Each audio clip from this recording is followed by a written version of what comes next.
Olá, meus amigos, um dia de muita paz para todos nós. Hoje, exatamente 26 de agosto de 2022, estamos nós reunidos para estudarmos a obra Ave Cristo.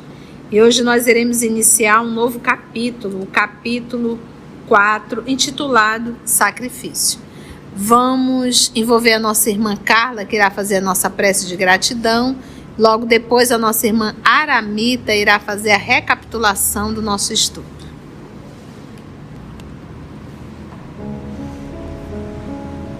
Jesus amigo, mais uma vez te agradecemos essa oportunidade de estudo, de encontro, de fraternidade. Ajuda-nos a aproveitar esses momentos, expandir nosso conhecimento sobre as realidades da vida espiritual, para que possamos caminhar com serenidade, com confiança em Ti. E como o início do capítulo Sacrifício, te pedimos que na hora do nosso sacrifício, saibamos manter os olhos fixos em Tua direção, nas Tuas diretrizes, nos Teus ensinamentos. Fica conosco hoje e sempre, que assim seja. Situando todo mundo, estamos entrando no ano de 251 depois de Cristo. Helena e Lucila estão em Roma. Lucila está prometida para casar com Galba, mas se enamorou de Marcelo Volusiano. E Tassiano está em Lyon com Blandina e conheceu Lívia e o pai dela. O pai dela é um escravo liberto. E Helena, em Roma, ficou sabendo de Lívia e do pai dela. Só que Teódulo, que também é amante de Helena, contou para ela que como se a Lívia fosse amante de Tassiano. Helena planejou sua vingança. Primeiro ela se livrou de Marcelo Volusiano e depois comprou a dívida do Basílio e está planejando a vingança contra Basílio e Lívia. E para isso ela vai mexer os pauzinhos, vai tirar Tassiano de Lyon. Quando Tassiano estiver indo para Roma, ela volta para Lyon, faz a vingança e quando Tassiano voltar já estará tudo consumado. Estamos aí. Então vamos lá, vamos ver se vai acontecer da forma que Helena deseja. Em Lyon, mantinha-se a paz inalterável.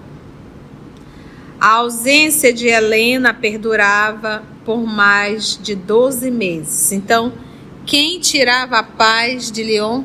Helena. A posição de Helena. E aí a gente já faz uma autorreflexão.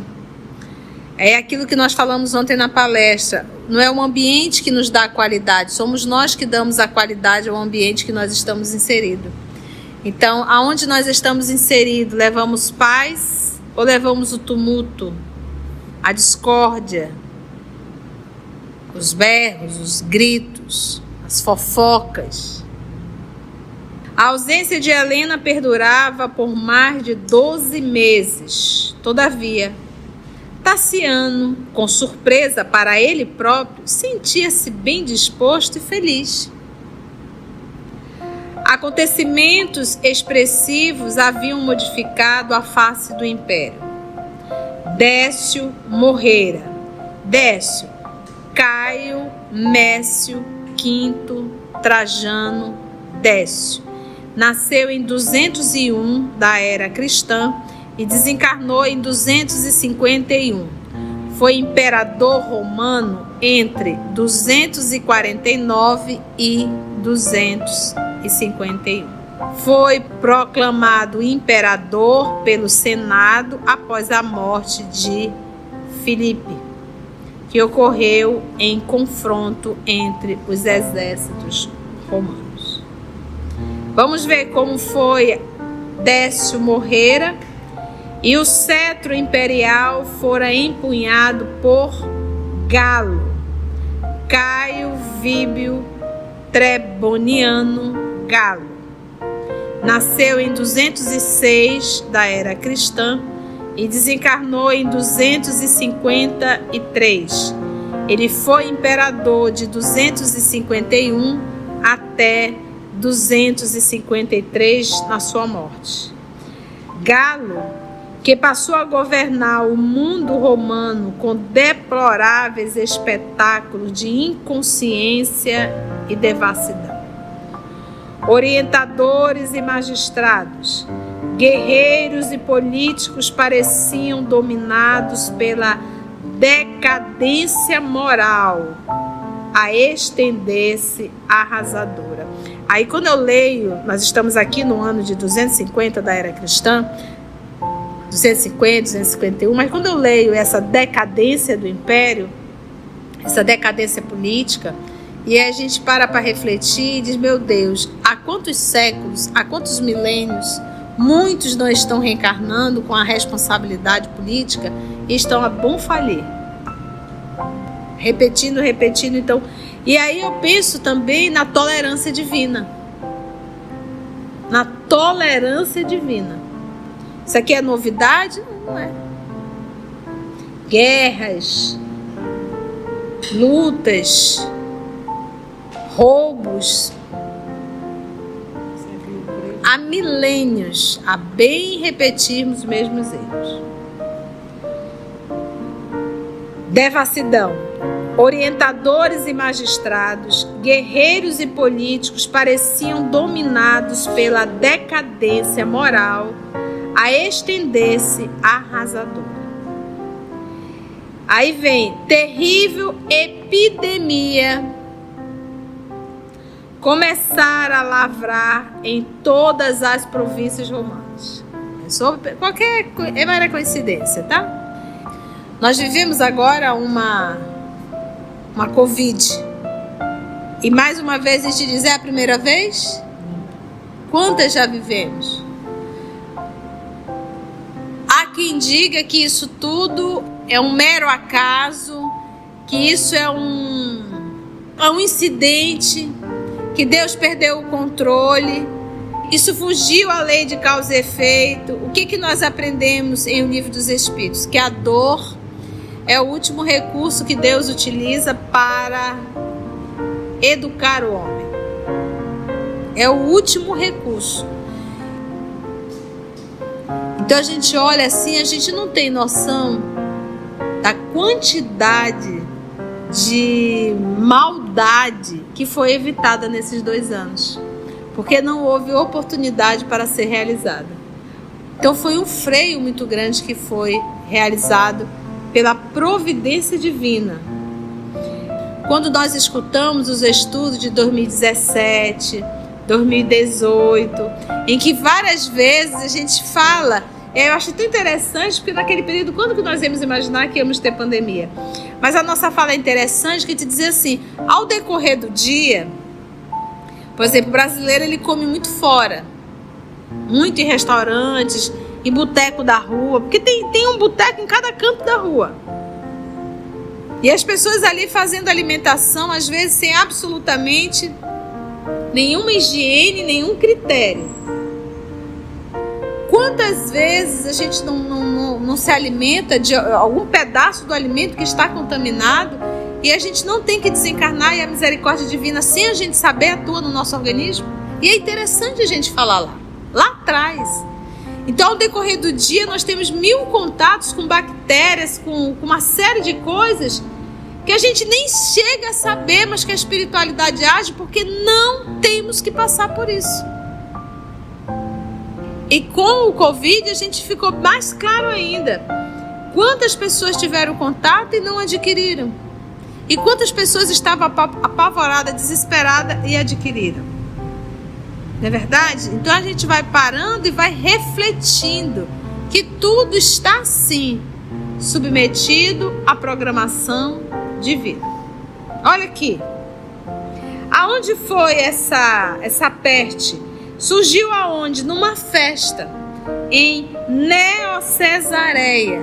Eu não consegui achar Neocesareia. A gente acha Cesareia, mas não Neocesareia. E por toda parte clamava-se que a doença maligna era fruto da feitiçaria cristã. Até esse comportamento não mudou. Olha, isso aí é Deus castigando. Olha, isso daí é porque o povo isso. Você vê que a nossa fala ainda é a mesma. Então aqui a culpa era de quem? Dos cristãos. Por quê? Porque como era um povo politeísta, eles acreditavam que os cristãos estavam afrontando os deuses e logo os deuses se revoltavam mandando uma peste.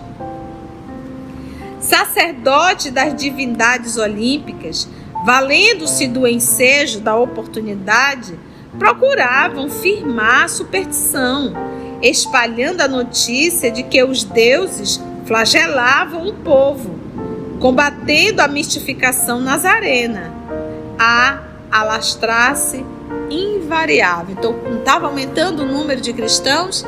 Estava. Então, eles tinham que contra-atacar, né? Eles tinham que fazer ali, de alguma forma, para tentar fazer com que o cristianismo não tomasse uma proporção maior e em detrimento do politeísmo. Em razão disso, as preces coletivas eram alimentadas nos santuários dia e noite. Templos numerosos descerravam-se à caridade. Descerrar aí é abrir, tá? Abriam-se mesmo para a caridade, acolhendo os enfermos e os agonizantes. Sacerdote de Júpiter. Então, vamos lá, lembrar Júpiter era o deus romano do dia, do céu e do trovão, tá? Júpiter. De Cíbele, mãe dos deuses. Ela era da Frígia, né? Cíbele. E de Apolo, Apolo, greco-romano, tá, gente? Era deus do sol e da lua. Então, Júpiter, Cíbele e de Apolo reuniam-se em orações, implorando a assistência e o socorro de Esculápio. Esculápio, também da cultura greco-romana, é o deus da medicina e da cura. Então, você vê que o povo aí saía pedindo para todos os deuses, em cujos altares os galos e as serpentes se multiplicavam para os sacrifícios votivos, né? Não ia lá sacrificar os animais para que pudesse exatamente acalmar os deuses e aí, quem sabe, diminuir essa epidemia. Contudo, ao lado da unificação dos cultos e dos crentes, em torno do Deus da medicina, o ódio ao cristianismo recrudescera. Edifícios piedosos voltavam a sofrer lapidações e incêndios. Os seguidores de Jesus, com mais rigor, eram apedrejados, presos, banidos ou exterminados sem compaixão. Vocês já perceberam que todo início de capítulo o Emmanuel nos dá as orientações da parte política do local? Pode prestar atenção. Ele vem com toda a parte histórica, política, econômica, logo no início do capítulo, para nos situar. Os seguidores de Jesus, com mais rigor, eram apedrejados, presos, banidos ou exterminados sem compaixão. Tassiano, que jamais se modificara espiritualmente, embora emudecesse quanto ao Evangelho, em homenagem à memória do Pai, no íntimo considerava justo o novo movimento de repressão. Você lembra o que o nosso Tassiano fazia antes de reencarnar, Amita? Ele ia para os circos incentivar os encarnados a gritar e a ser contra os cristãos nos sacrifícios. É algo que ele gosta. Então aqui o pai já movimentou algo dentro dele. Então ele não expressa mais, ele não faz mais a perseguição em memória do pai, a quem ele muito amou. mas dentro dele ele está satisfeito com a perseguição. A gente já percebe que o trabalho do pai dele já está fazendo um efeito dentro dessa alma. Ele já não mais realiza. Ele pensa, mas não realiza. Já houve um progresso? Sim. Ignorando deliberadamente o que ocorria fora dos muros domésticos, apesar de o filósofo e a filha ocultarem o coração sangrando de dor, porque eles são cristãos, dividia a alma entre a filhinha e os dois amigos, considerando-se o mais feliz dos mortais. Mas ele a ama, Sim. a convivência já é o suficiente. Para quem ama verdadeiramente. Sentindo-se reviver, parecia buscar no amor plenamente vivido em espírito abençoada fonte de energia e revigoramento, porque o amor faz isso. Refletia sobre a conveniência de a esposa demorar-se indefinidamente em Roma para a garantia da felicidade de ambos. Ele queria que ela ficasse lá, né? Quando Teódulo chegou da cidade imperial, com visíveis demonstrações de ansiedade, trazendo-lhe a carta em que a companheira lhe suplicava a presença imediata. Helena parecia vazar todo o coração na longa missiva, na longa carta. Notificava-lhe que, não obstante desejosa de voltar a casa, lutava com a ingrata moléstia da primogênita, da filha mais velha, né? Que os médicos acreditavam na vizinhança do túmulo. Não era esse o plano dela? Era. Pintar realmente uma situação muito difícil para sensibilizar o coração do pai para ir ver a filha Lucila. Lucila piorava dia a dia. Implorava-lhe, por isso, lhe fosse ao encontro, levando Blandina. Descrevia comovedoramente os lances críticos de sua preocupação maternal. Desvelava-se sozinha. Galba, o tio e noivo, permanecia na campanha, atendendo a interesses particulares, e Anacleta padecia inevitável esgotamento. O próprio Vetúrio, exausto e abatido, rogava-lhe esquecer quaisquer sabores do pretérito, de vez que aguardava, não como sogro, e sim como pai, de braços abertos. E aí, é uma psicopata? Tassiano sentia-se excessivamente distanciado de Helena e Vetúrio para chorar por eles. Entretanto, a perspectiva de perder a filha enferma doía-lhe ao coração. Lágrimas visitaram-lhe os olhos, enquanto meditava naquela primeira flor dos seus ideais de paternidade. Que fizera ele, genitor responsável pela jovem prestes a morrer? Lucila crescera, absorvida pelos caprichos maternos. Efetivamente, nunca se dispusera ele a devotar-lhe maior atenção. Não seria razoável compensá-la agora com algum carinho? Todavia, repugnava-lhe a expectativa de qualquer reencontro com o sogro, e a volta de Helena não lhe infundia o mínimo prazer. Em vão, Teódulo lhe aguardou a palavra. Depois de prolongada espera, observou-o desapontado. Trago notícias pouco lisonjeiras da jovem Lucila e... Interrompeu Tassiano secamente. Já sei. O agente de Opílio rodou sobre os calcanhares e afastou-se, enquanto o interlocutor demandava ao seu gabinete particular, aí meditando largos minutos, sem encontrar uma solução para o enigma que o atormentava. Ao crepúsculo, em companhia da filhinha, buscou a casa do afinador para mais detido exame do assunto. A carta foi lida carinhosamente. Lívia empalideceu, mas procurou dominar-se contra qualquer emotividade menos construtiva. A mensagem de Roma conturbara-lhe a alma.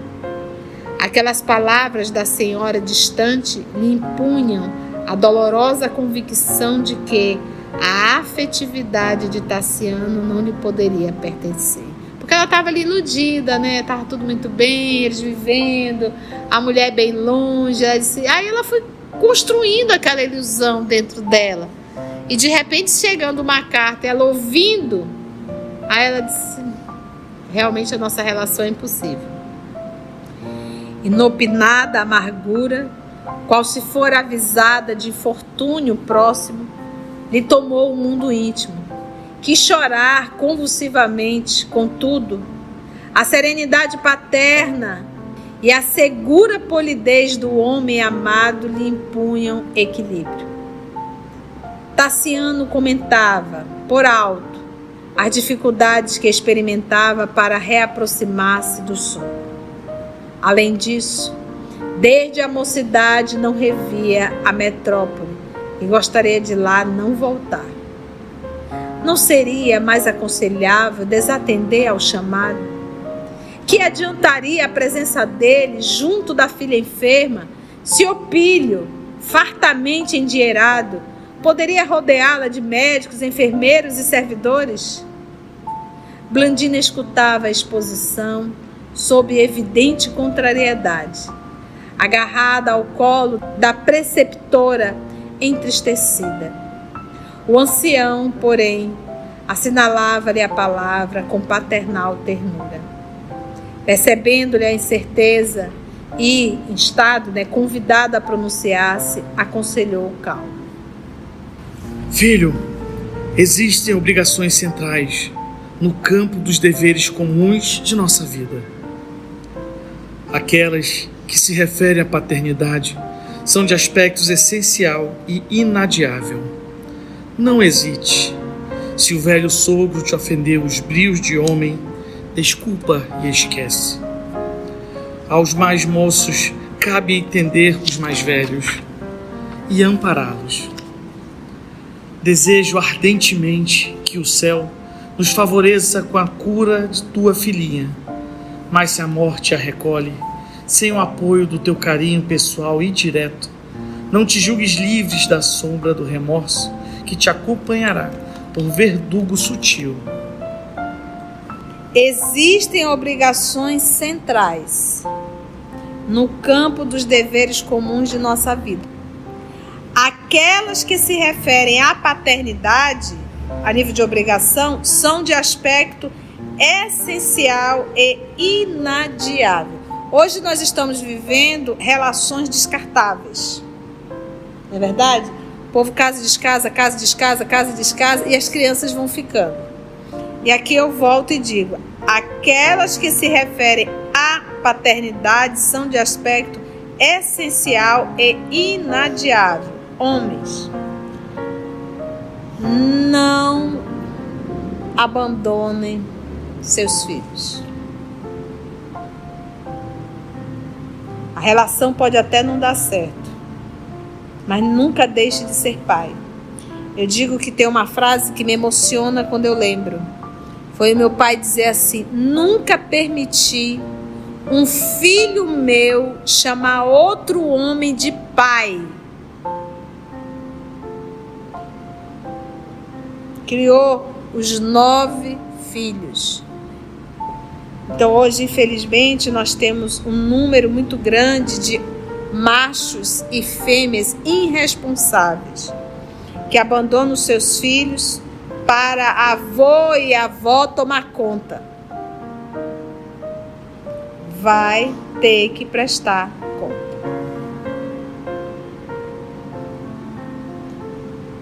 Aquelas que se referem à paternidade são de aspecto essencial e inadiável.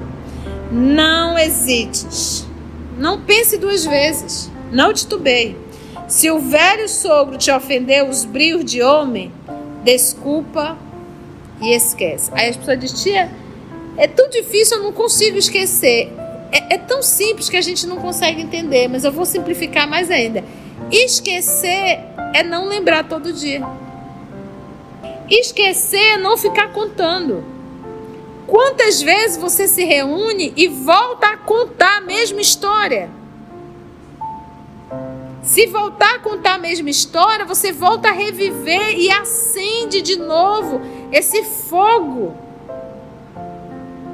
Então esquecer, não conta mais.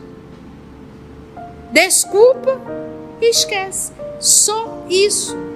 Não conta mais a desgraça, não conta mais aquele momento difícil. Não, mas eu vou te contar.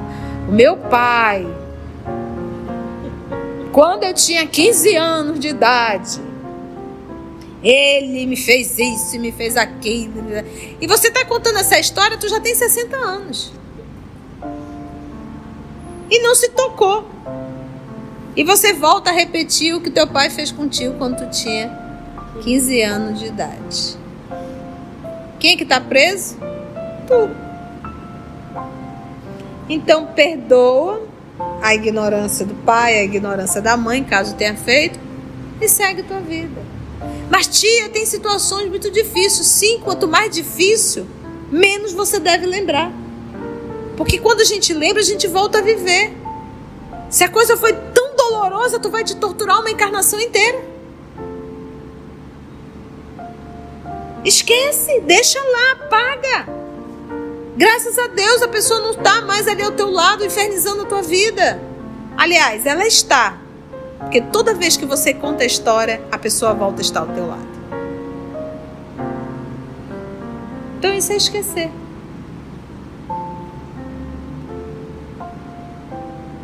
Se o velho sogro te ofendeu os brios de homem, desculpe e esquece. Aos mais moços, cabe entender os mais velhos. Cabe entender. Porque eu, na condição de mais jovem, vou querer mudar o mais velho? O que me cabe? Entender. Eles não vão mudar.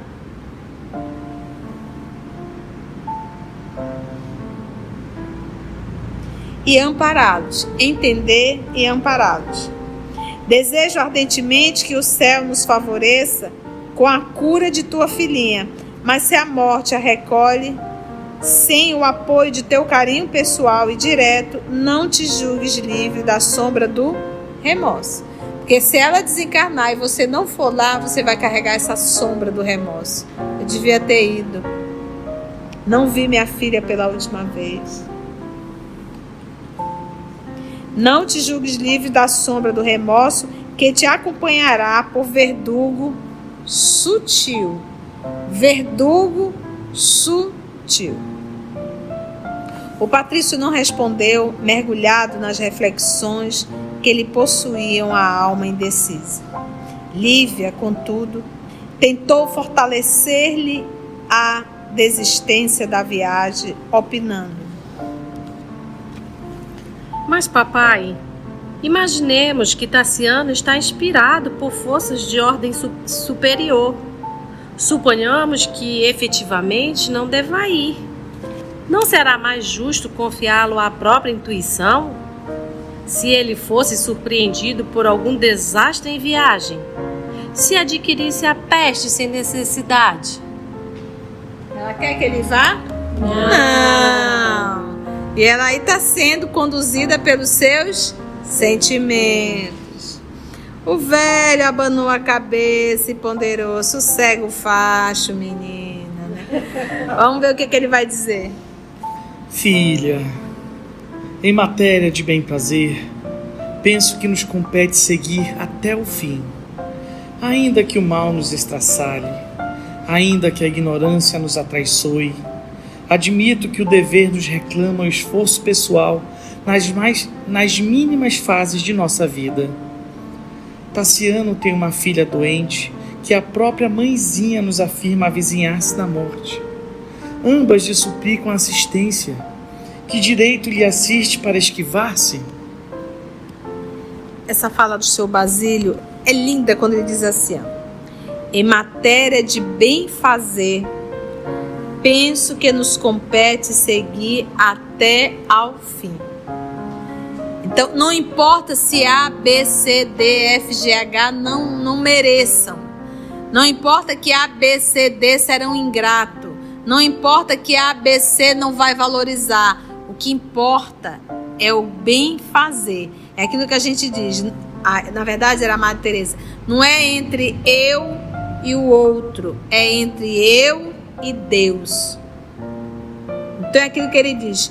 Em matéria de bem fazer, penso que nos compete seguir até o fim. Até o fim o quê? Fazendo o bem.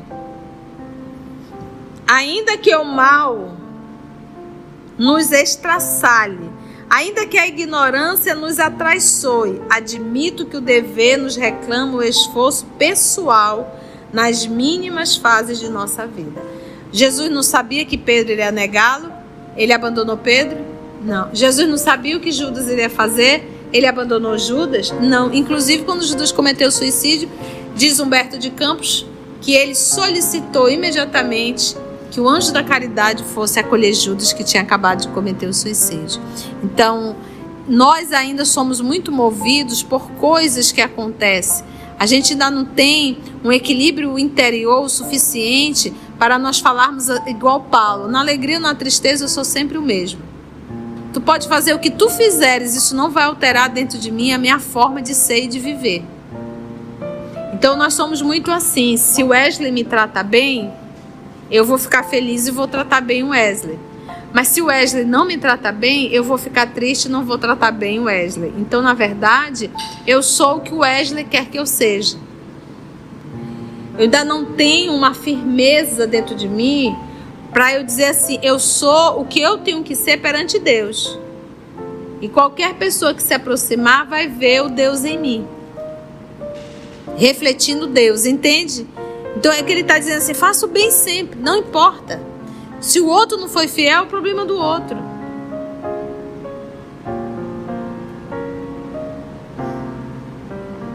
Dentro da experiência que os anos lhe haviam conferido ao coração, Basílio aduziu depois de breve pausa.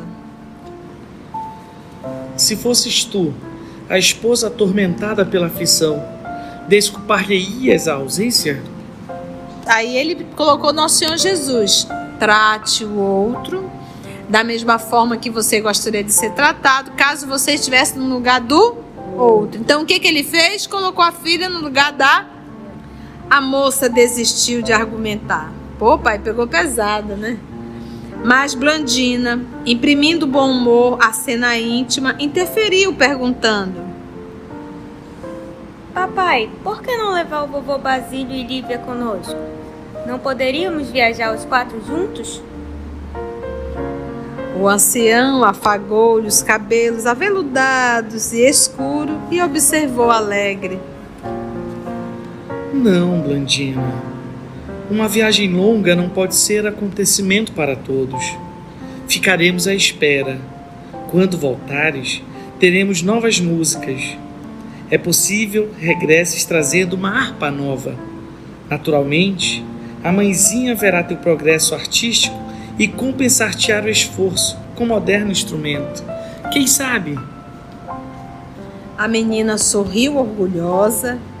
Doces melodias rendilharam os sonhos daquelas 4 almas afins. Então é isso, quando as almas afins se encontram, elas se bastam. É por isso que nós encontramos pouquíssimas almas afins.